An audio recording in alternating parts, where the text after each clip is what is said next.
Hey bees, I'm Marie from Humblebee and Me, and today we are making this gorgeous lavender and benzoin vegan lip balm. I find a lot of vegan lip balms really lack the creamy staying power that beeswax lip balms usually have, and I miss it. So if you are using one of the most popular vegan waxes, so this is usually a sea wax, either candelilla wax or carnauba wax, they're very strong thickeners and they give very glassy, kind of glossy, quite thin, very firm lip balms, but that thinness just, it isn't enough for me, especially if it's been really dry out. When I first started working with stearic acid, I had a little bit of a ha-ha kind of moment because stearic acid gives a lot of that rich, gorgeous creaminess that you might associate with beeswax. It's not waxy, but it does have this beautiful, rich, buttery wonderfulness to it, and I got to thinking, what would happen if I used a combination of stearic acid and one of the sea waxes to create a vegan lip balm? I have played with this idea a few times, and this is my newest iteration. It is definitely creamier than a standard kind of candelilla wax or carnauba wax lip balm. That stearic acid, the inclusion of the stearic acid really gives some gorgeous, rich, creamy, buttery body that I really, really like. This is not a partially stick your lips together, sticky kind of lip balm, but I think it's just about perfect for early spring. Can't believe I'm saying that. Early spring, finally. Our scent blend is quite simple. We have some lavender and some benzoin and then a bright note. So I did try both cardamom and Litsea cubeba. I like them both. I tend to prefer the cardamom, but if you're more of a citrus person, I think you'll really like the Litsea cubeba option. Since this is lip balm, it's crazy easy to make. Kind of melt everything together, stir in our cool down ingredients, pop it in a tube, and rock and roll. So just a reminder, if you have any questions about substitutions, scaling, shelf life, you want to learn more about the ingredients, where they're from, what they do, what you can use instead, please go down to the description box below this video and click through to find this recipe on my blog on humblebeeandme.com. You can also search for the name of the recipe there as well. So there on the blog, you will find a big long list of substitution suggestions at the end of this recipe, and you'll also find the ingredients in the Humblebee and Me encyclopedia, so you can read more about why we use them, where you can buy them, things like shelf life, appearance, recommended starter purchasing quantity, substitution suggestions, yeah, all kinds of good things. So come on, let's get started. We'll begin by combining our heated phase ingredients in a small heat-resistant glass measuring cup.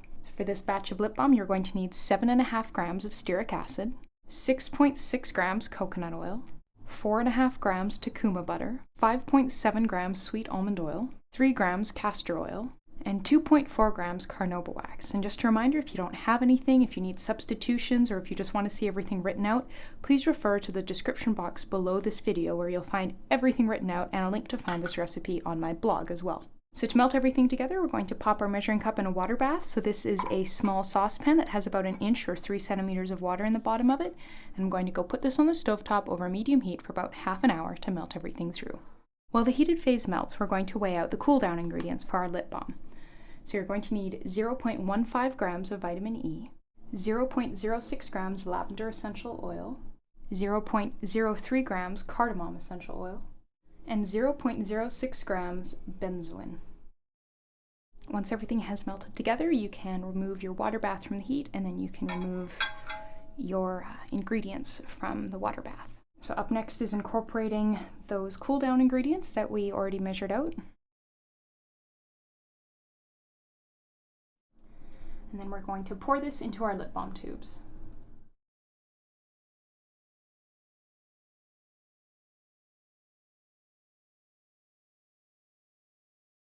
All right, so all that's left now is to leave them to set up.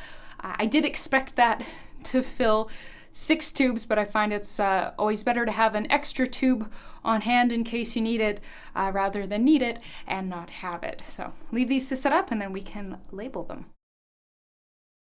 Okay, so now that everything has set up, we can cap our tubes. And then once everything is capped, I'm going to wipe them down. So you can see that some of them have some lip balm that kind of drooled down the side. That just kind of usually tends to happen. So what I'm going to do now, I've got a piece of paper towel here and I have some high proof isopropyl alcohols, but 70-ish%. So I'm going to mist our sheet here, and then I'm going to wipe down all the tubes to get rid of that residue and get the tubes clean enough that our labels will stick to them, because if they are oily, the labels are just going to pop right off.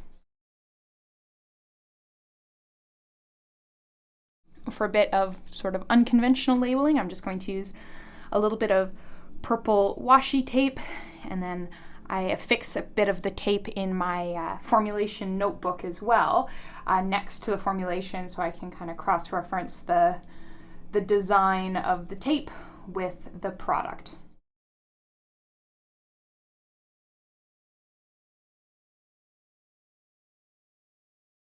And there you go, you just made some lovely lavender benzoin vegan lip balm. Thanks so much for watching. Please subscribe, and please remember to go down to the description box below this video and click through to find this recipe on my blog, where you'll find everything written out, information on substitutions, scaling, shelf life, and a whole lot more. So thank you so much, and I'll see you next time.